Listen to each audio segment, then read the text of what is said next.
All right. Well, again, welcome everyone. As I said, my name is Judy Kramer, and I work for 10,000 Degrees, a local nonprofit that's headquartered in San Rafael. Uh, what I'm going to be doing today is talking to you in probably maybe a more practical way than you've heard in your classes about how to work with students. So what I will do, because in case you don't know who we are, is spend a little time at the beginning telling you about 10,000 Degrees in my program. And then I'll walk you through some of the strategies and philosophies that we use to guide our tutoring and volunteering. And I'll also end by giving some tips for that we found helpful reading with students, because I understand a number of you are supporting students in that way. Okay, so 10,000 Degrees. You can read as well as I can, but we really are focused on educational equity and helping our students get to and through college, especially low-income students and those that will be first in their family to attend college. This is more of the mission and our vision, our aspirations. To put some numbers on it, reading here, our students are all from low-income backgrounds, and as you can see, the proportionate number are people of color. Most all of them are first generation, or if they aren't first generation, they're siblings of first generation students to attend college. In order to support students in getting to and through college, we offer a suite of programs. Mine is the academic support program, which focuses on, as you can see, grades kindergarten through 12. We have an early college awareness program that really targets students in grades 8 and 9. College access for 12th grade, and that is community college as well as 4-year. Scholarships to pay not just for that first year, but for as many years as, as a student is in college. Success support while you are in college, both community college and 4-year, and then internships at the college level and career path. And one thing that's not, we're very proud of our success rate in helping students transition from community college to a 4-year. We serve students in all of these 7 counties. When I say serve, that means that's where we're usually connecting with them when they're in high school. It doesn't necessarily mean they're going to college in these counties. And my program is focused on schools in Marin County. Again, kindergarten through 12th grade. My program is in particular focused on students in Novato, San Rafael, Sausalito, Marin City, and Shoreline, and what are called Title I schools in these school districts.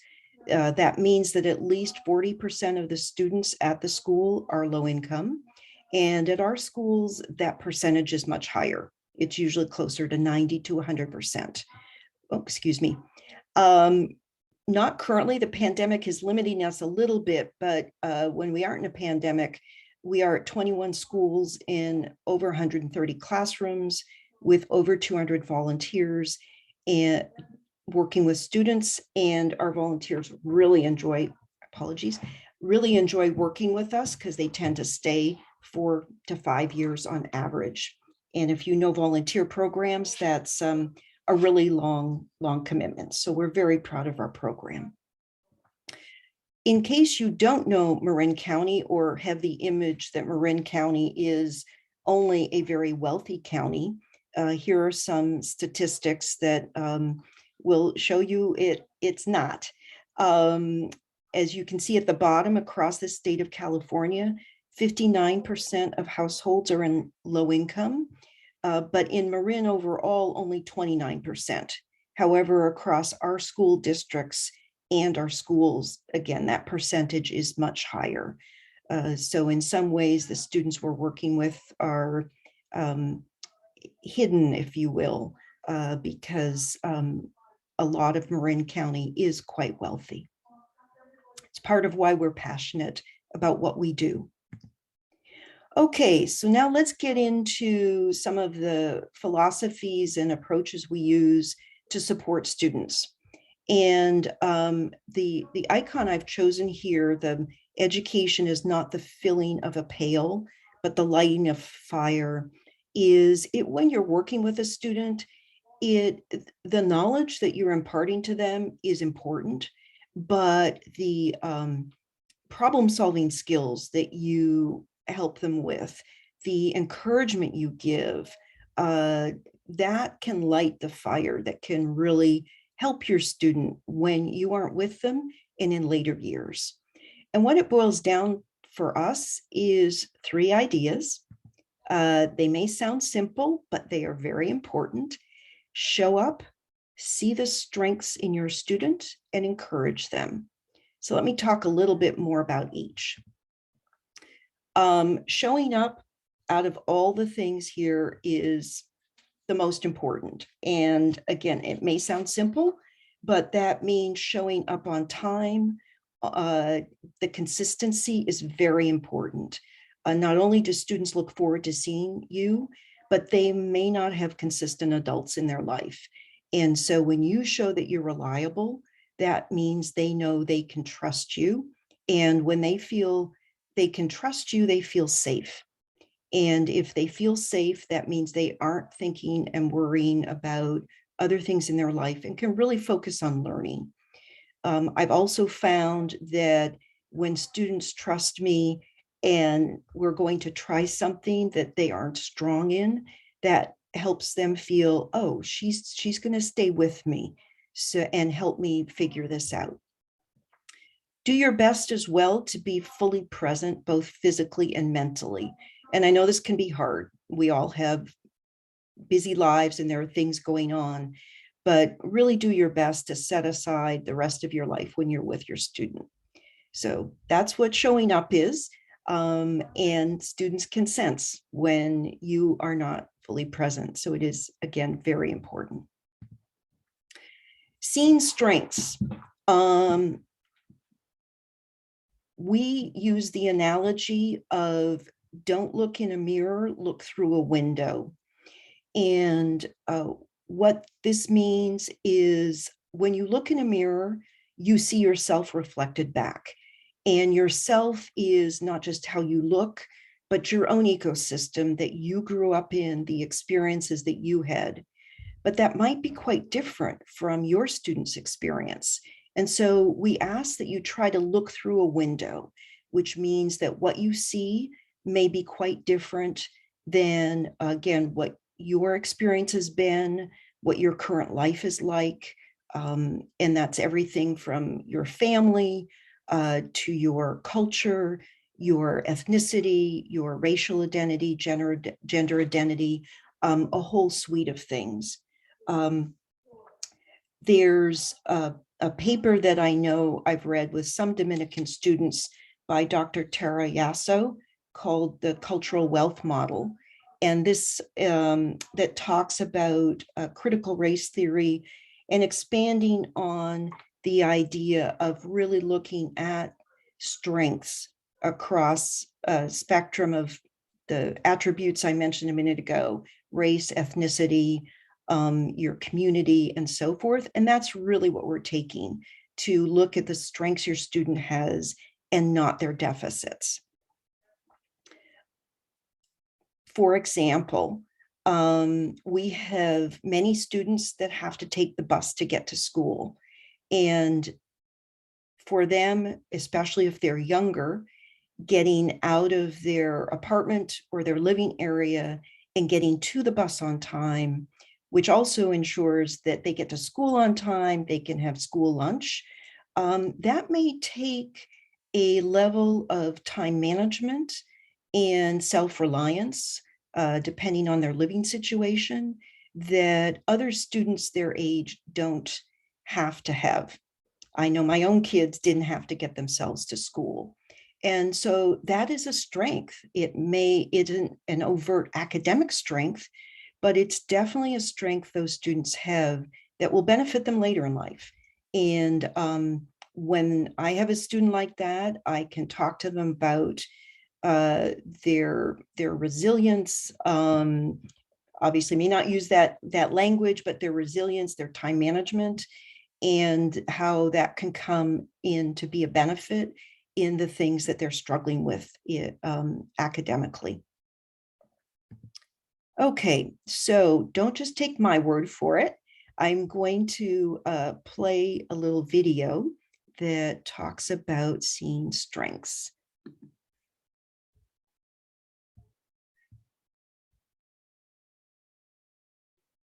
This is always fun while my computer buffers.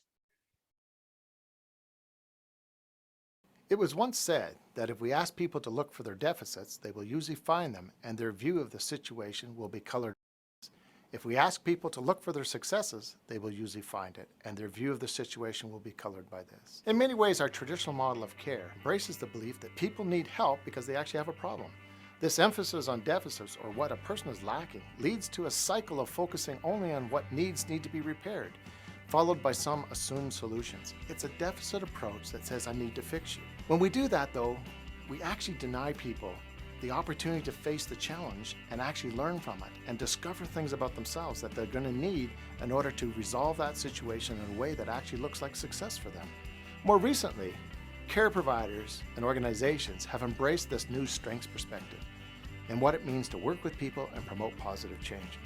Rather than that more traditional model of fixing, it's more about actually focusing on people and understanding what strengths they bring to the picture, what capacities that we can draw upon that actually they will use in ways to transform their own lives in positive ways.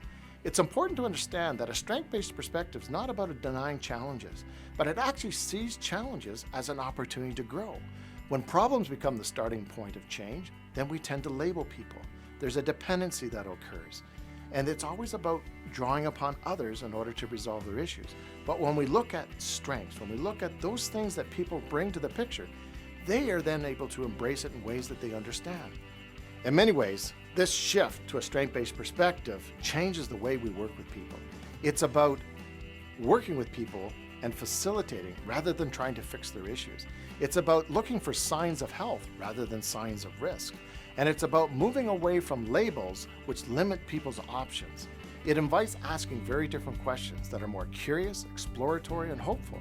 The strengths approach, as a philosophy of practicing, draws one away from an emphasis on procedures, techniques, knowledge as the keys to change. It's not expert-driven. It reminds us that every person, family group, community are the keys to their own transformation and meaningful change. The real challenge, and always has been, whether we are willing to fully embrace a different way of approaching people and working with them. If we do, then the change starts with us in the helping profession, not with those we serve. Embracing a strength-based approach involves a different way of thinking about people, interpreting their patterns of coping with life challenges.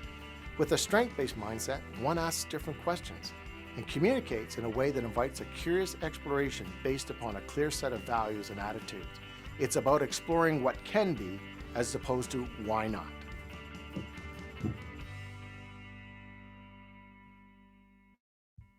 Okay,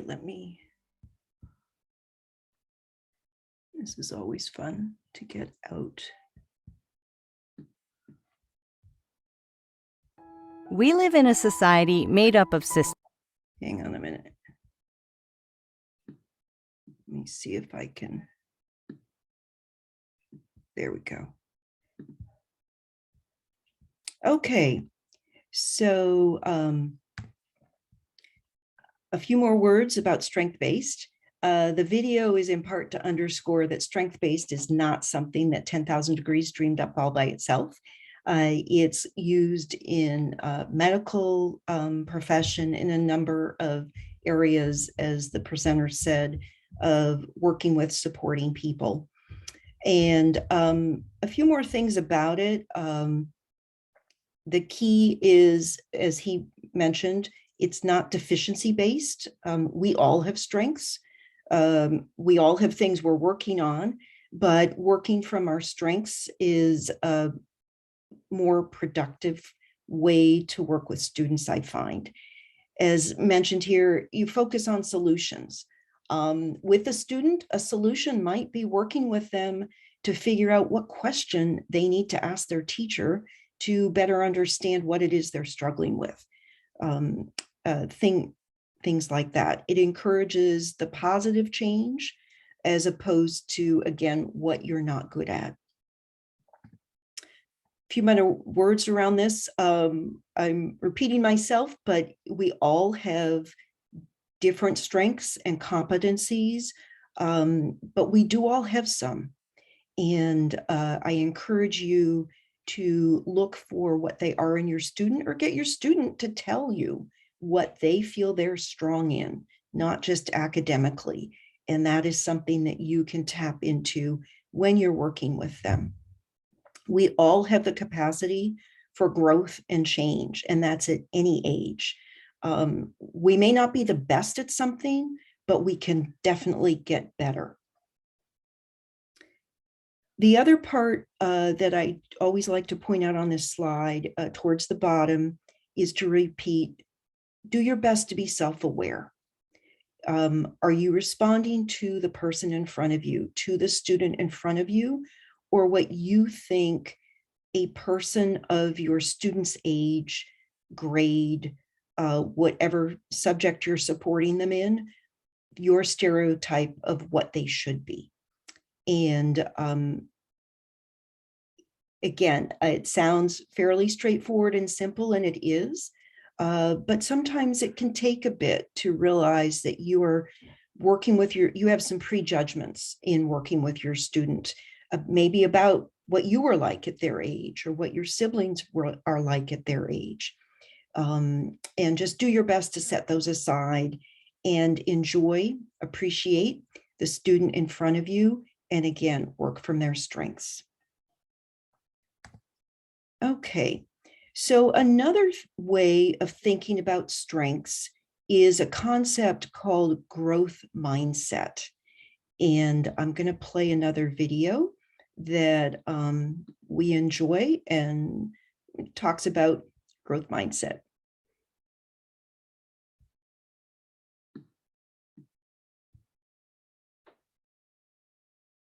So I've got my essay written, and I've been working on it for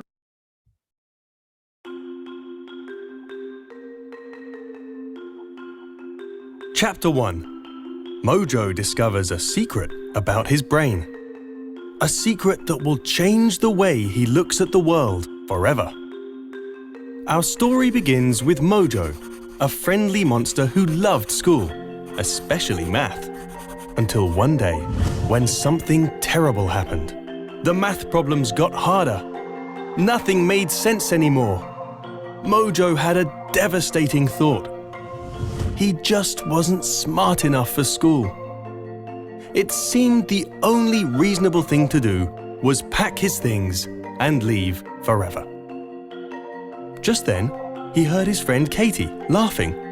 "Mojo, you can't just give up," she said. "I have no choice, Katie," said Mojo. "You're either born smart or you're not. And I realize today that I'm not." "Mojo, that's not how it works," said Katie. "Anyone can be smart. You just have to work at it."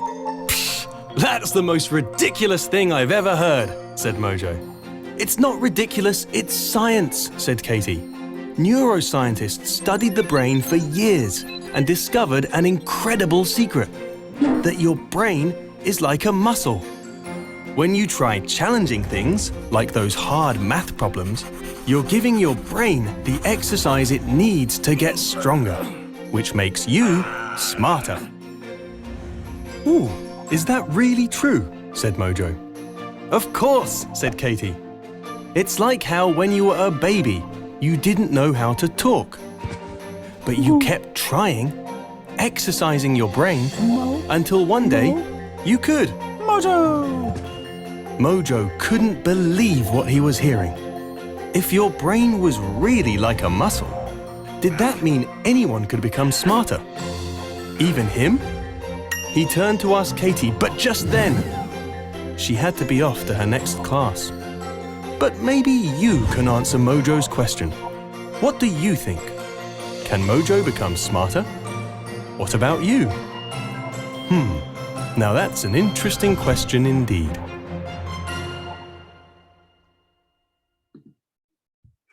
Okay, so we like that one because it is a little humorous. But there are times when you're struggling with something where you're just convinced, I can't do it. Someone with more talent than me can. And the growth mindset of, I can do this, but I'm going to have to work at it. And working at it may mean I need to ask for help. Versus the fixed mindset of, I was born with a set level of being smart or not smart in this area. In seeing it this way, for me at least, this is not a, it's a kind of glasses half full as opposed to glasses half empty perspective. But we find that frankly, even sometimes with kindergartners, they're convinced that they just are not smart enough to master something. So doing your best to inject in your student the idea of, this may be tough, but we're going to work at it together, and with effort and support, you too can get better.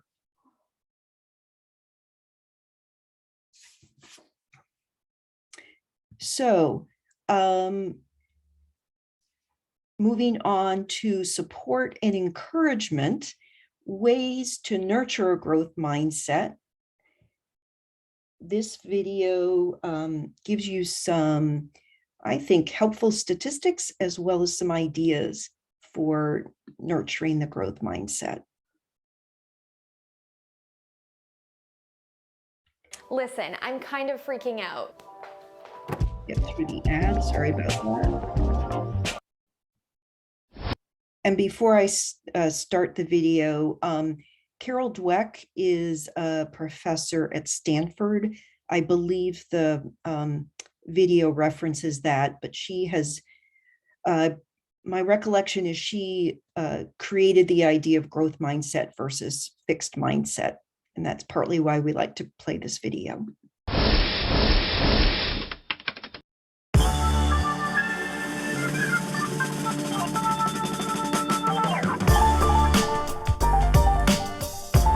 So check this out. Carol Dweck and her colleagues wanted to look into the impacts that praise had on children's development. So what they did is they took over 400 fifth grade students from all across the nation, and they did a really simple yet interesting study. Here's how it went down. They gave all the kids a really easy non-verbal IQ test. There were 10 questions, and at the end of the test, they praised all the children in one of two ways. The first group was praised for their intelligence. So they said, wow, great job, you must be really smart at this. Now the second group was praised for their effort. So they said, wow, great job, you must have worked really hard at this. Now this is a really subtle difference, but the impact it had is incredible. So after praising the kids and getting them divided up into the two groups, they gave them all an option for their next test. The first option was, hey, this next test is going to be a little bit harder, but it's going to be a great opportunity to learn and grow. Now the second option was, this next test will be similar to the first and you will surely do well on it.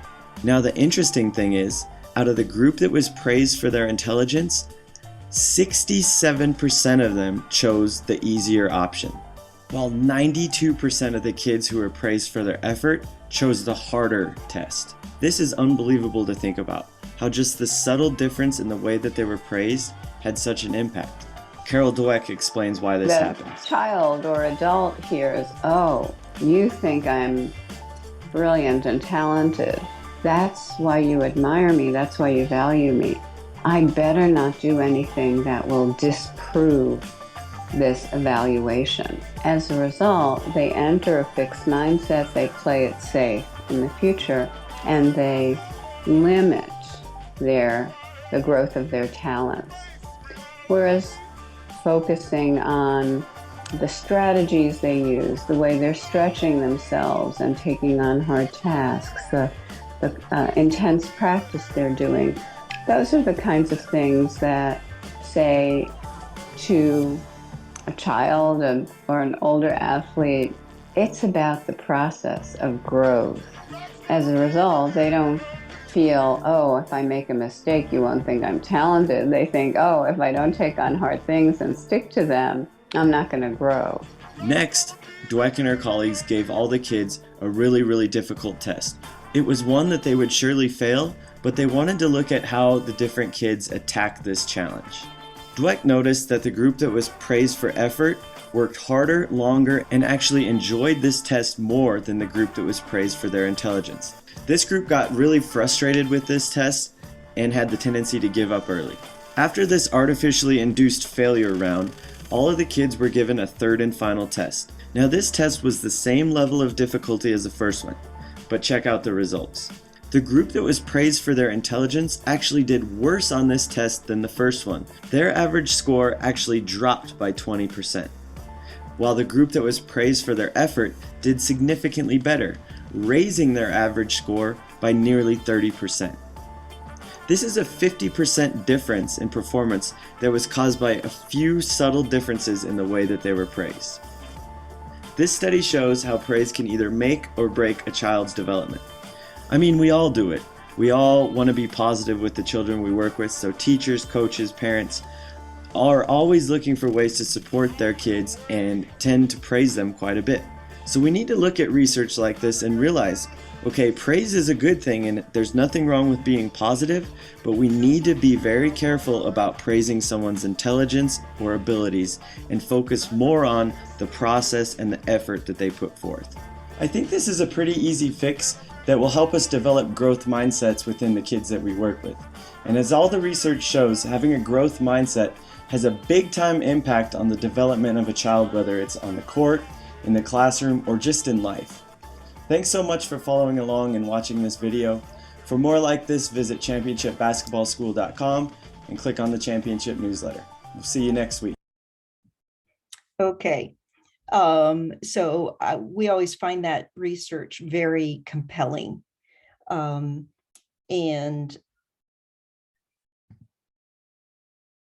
maybe hopefully helpful to you in thinking about the kind of praise and encouragement to give students when you're working with them. Keeping in mind the growth mindset is obviously important. But if you're struggling for words that aren't just good job or good effort, here are some that might help. As you think about words or come up with words to use with your students, remember being as specific as possible. What did they specifically do that is praiseworthy? An example I give is maybe they read and mispronounced a lot of words, but they read with enthusiasm. So I might compliment them on what an enthusiastic reader they are. Be sincere. And you don't have to overstate it with that was a good try as opposed to that was a great try. And obviously give praise that's age appropriate. It'll be a little different if you're working with a kindergartner than if you're working with high schoolers. Some words here that we find have been helpful. It was fun learning about owls with you last week. Let's see what we have today. We have a teacher that is just overt about it. She says, I fake enthusiasm for every subject we're talking about. This especially works with elementary school students, just to show them that you're excited and you're interested can help motivate them to move forward. In the middle one, this is tricky stuff. It's okay to admit that it's difficult. If you had trouble with it when you were going through school and feel comfortable admitting that, I struggled with the same thing, but I can help you get through this. The show me where it gets confusing, I really like as an example of, I'm not going to give you the answer, And I know that you probably understand part of this. So let you show me. And again, let's work on this together. Nonverbal encouragement, head nods, smiles, eye contact, high fives, active listening. Those are all really, really helpful. You've probably been, obviously, we're careful about how we touch students, but there are, again, high fives are usually allowed, and definitely smiling and eye contact go a long way. Maybe you haven't had this, but we definitely have had students that either overtly or by their body language communicate, I don't want to work with you today. And so I always like to include this slide because this is real life. And most of the time, it's frankly not about you. It's about something else that's going on in their life. Could be a friend wasn't nice to them on the playground at recess. You don't know. But we encourage you to consider, as the first answer shows, trying. No problem. Just see if you can't nudge them along a little bit, as suggested here. I understand these words can be tough, or this math problem looks difficult, but let's look at it together. Let's just read one. And sometimes that's enough to get them past whatever it is that's bothering them. That said, you are a volunteer. You don't have to bang your head against the wall. If you've tried nudging and other things, we encourage you to consider the second response, which is saying, that's fine. I understand this isn't a day where you're feeling up to working with me. The important words in this second area are, I will be back to work with you next week, or insert whenever you will return. And maybe we can try again. Students, you want to communicate that you aren't abandoning them, that you aren't giving up on them, that you will be back. You're just acknowledging that they're having a bad day and aren't ready to work with you. Okay, another thing that we encourage to help discourage students is the use of the word yet. And this is the last video I'm going to show, but play it now.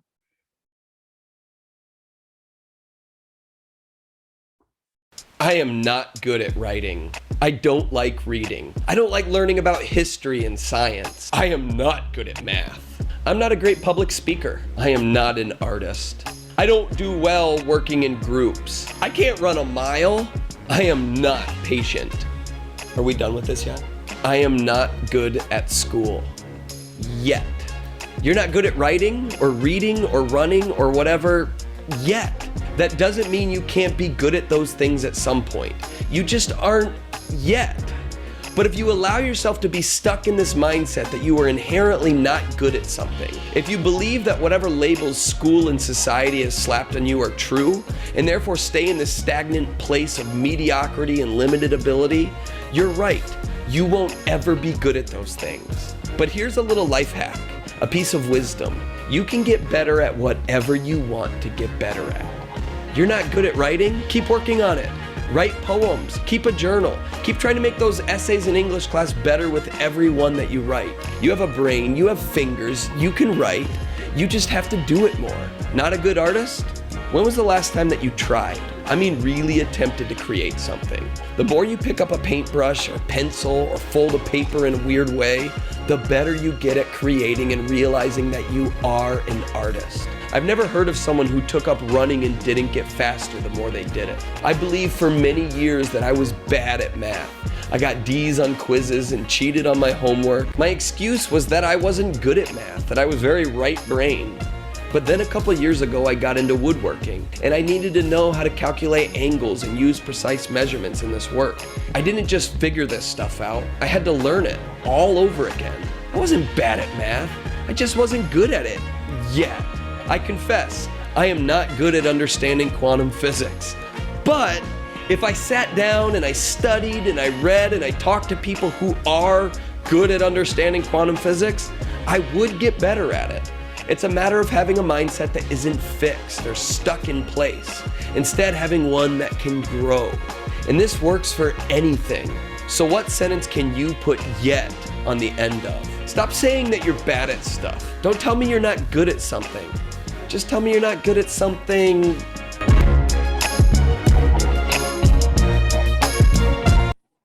Okay.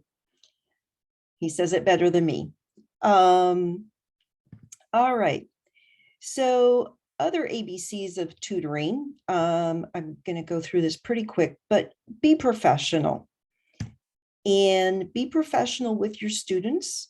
Keep your interactions positive and respectful. We've talked a lot about seeing their strengths. Very, very important to respect their privacy. As students get comfortable with you, they may tell you things that you might not consider a big deal, but that are private. Obviously, don't share them online. That is, I think, kind of unexpected. But in talking with your friends or whomever in public places, be careful. You never know who might know that student.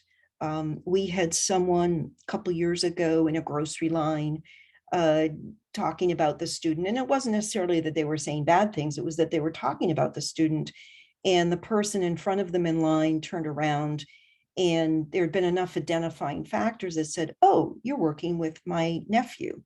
That's really not appropriate. Maybe you've been coached on this already, but it always bears repeating.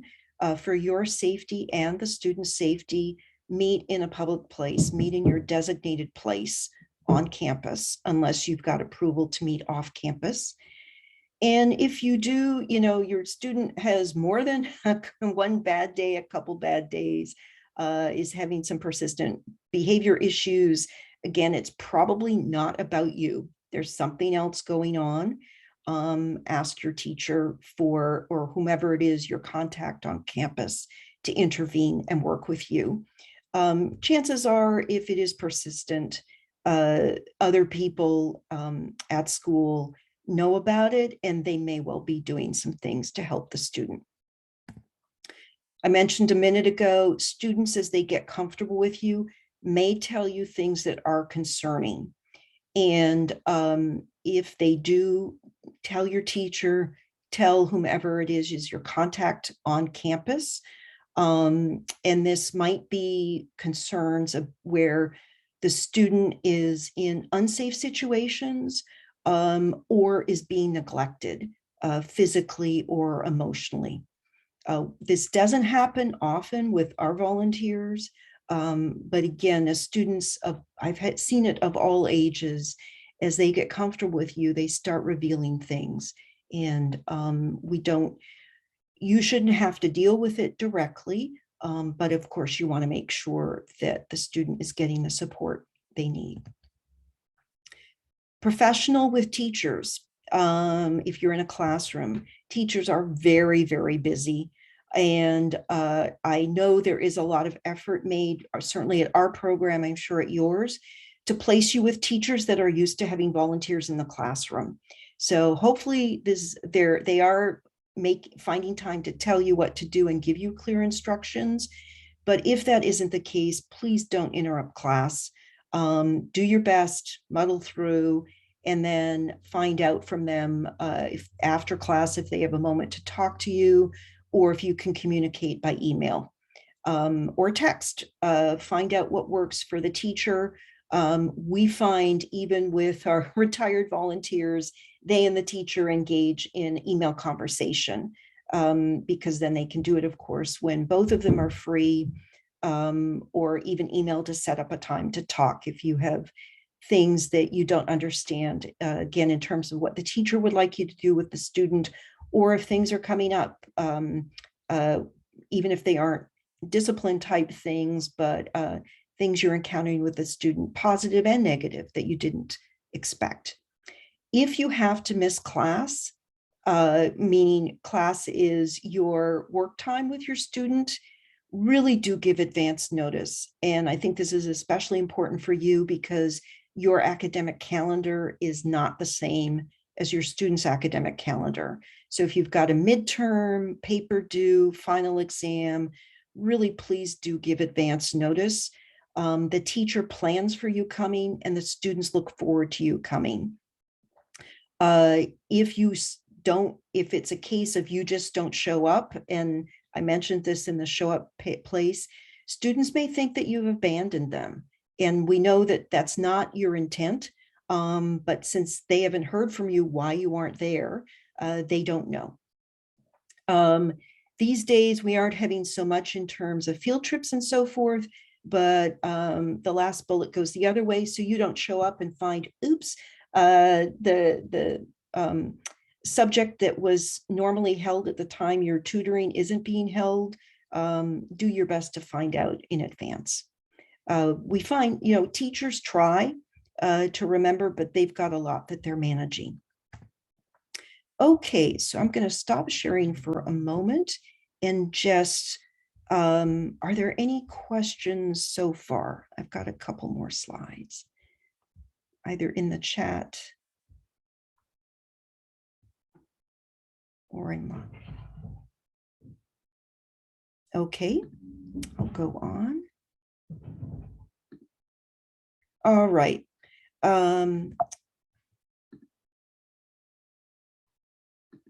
I just want to finish by, I've been told a number of you are reading with students, and if you haven't tutored reading before, there are a couple things we found helpful that you might not have thought of, and they are the 3 stages of reading. Rather than just sitting down, opening the book and getting started, there's pre-reading, during reading, and post-reading. So pre-reading, let me stop and back up. As a reminder, reading doesn't exist by itself. Being literate means that you start with oral language. You start with speaking in any language. You then move on to learning to read, and from there, you move on to learning to write, so that ultimately the 3 of them really work together to make you literate. And so in pre-reading, you take a look at the book or the pamphlet or the paper, whatever it is you're going to be reading with your student, and take a moment to make sure you're clear on the title. Even for young elementary school students, use the right terminology. Their teacher will have talked to them about what an author is, what an illustrator is. Pause and take note of who these people are. If it is a book with pictures or a pamphlet with pictures, do what we call a picture walk, and that is you don't look at any of the words. You might not even read the captions if they have them, but look on through and talk about what's in the picture.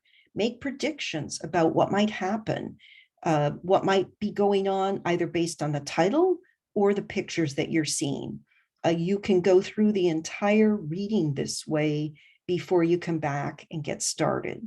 And you may, depending on what you're looking at, you might have other things that you find helpful to do with pre-reading. Depending on the age of your student, you might spend a fair bit of time doing this, or you might just do it quickly. This can also be helpful because you may not be able to finish what you start to read with each session. And if that's the case, then you can come back and your next session, again, start by looking at the pictures or revisiting the title before you get started. During reading, scaffold at the student's level. What we mean by that is, especially if you're working with English language learners, dual language learners, they may be conversationally very proficient in English, but they may not have moved as far in their ability to read in English. So by scaffolding, that means that if you're asking them to read, and you'll just have to figure this out student by student, but if you're asking them to read, just take note of they may only really be able to distinguish certain words clearly, and support them appropriately, scaffold them. so that they can have a confidence in reading. Don't feel you have to rush. If your teacher has given you a 12-page book to read with an elementary school student, depending on their level, you may only get through a couple pages, especially if you're doing the picture walk and scaffolding. And don't rushing. If the student reads something and you can kind of tell in their voice that they don't understand it, or if you're reading and their look is going, I have no clue what you just said to me, pause, ask them, what do you think that means? Other ways to check for comprehension. Vocabulary may be kind of obvious, but again, don't feel you have to rush through. If there's a word that you think they might not understand, pause and ask them if they understand, tell, what does that mean? English is a very tricky language. For example, I set the set of pencils on the table. Well, the word set is used in two different ways. And if you're a dual language learner, you might understand the word set in one way, but not in the other. So even that is kind of a vocabulary check. You can continue the picture walk. You may revisit the pictures you've already looked at if you have pictures in your book. And what do we know now that makes us look at this picture differently? Feel free to continue with the predictions as you feel comfortable or as it seems appropriate. Certainly, if you're with older students and you're reading chapter books, that's a great way. We finished that chapter. What went differently in that chapter than we expected? And what do you think is going to happen as we move forward? And then post-reading. Do revisit those predictions. My goodness, what things did we learn that we didn't expect as we were doing this reading, especially if it's a nonfiction? What happens next? That's great for fiction reading. They may have wrapped up the story somewhat neatly, but there's always room for speculating on what might have occurred to a certain character after the story ends. These, again, are things that you can do verbally. They really help your student comprehend what it is that they've read, which can enable them. It's a precursor to writing and to analysis. And if they can articulate this verbally, it really helps them as they move forward to writing. Okay, so I'm going to stop share. That's the end of my presentation. Are there any questions?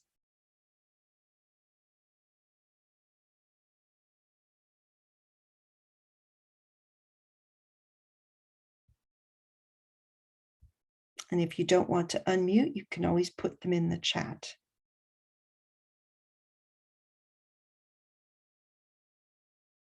And if you have none, you're free to go. Thanks for listening. Thank you very much. Thank you. Thank you. You're welcome. Thank you so much. Thanks for coming.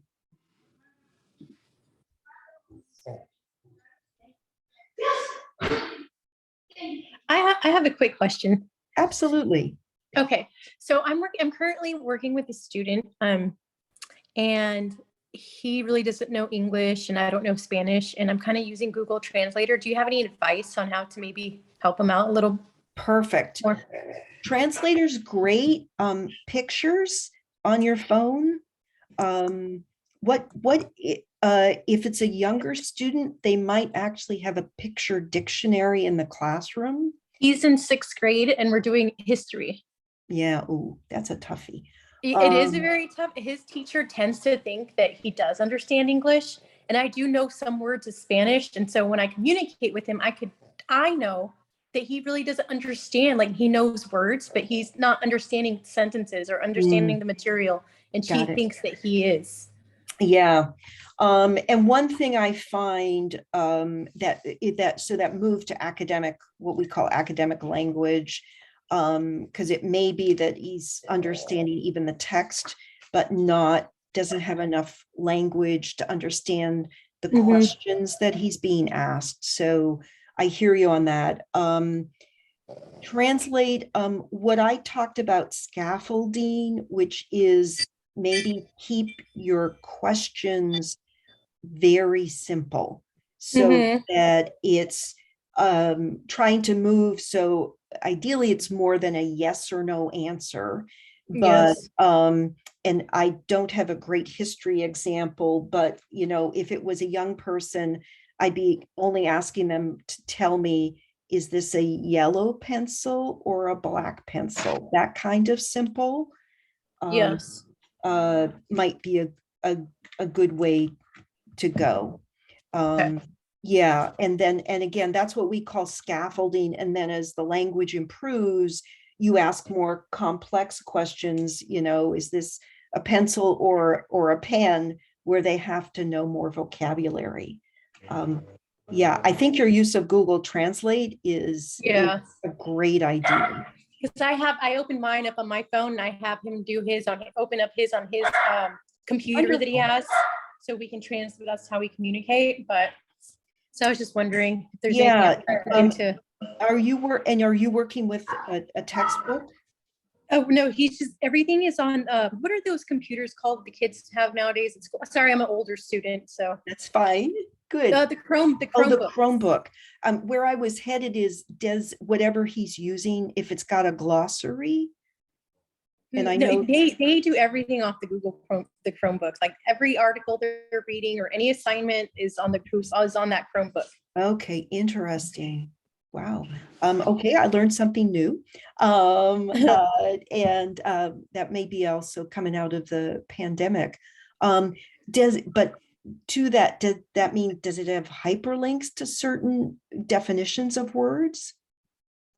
I'm not sure. I haven't even got that. Usually what we do is like, I've only been there for like 3 times. I've only been there 3 times, and she just wants me to help him with this assignment. So it's been like a color map was one time. So I was able to grab a textbook and then Great. tell him like how to color, what to color.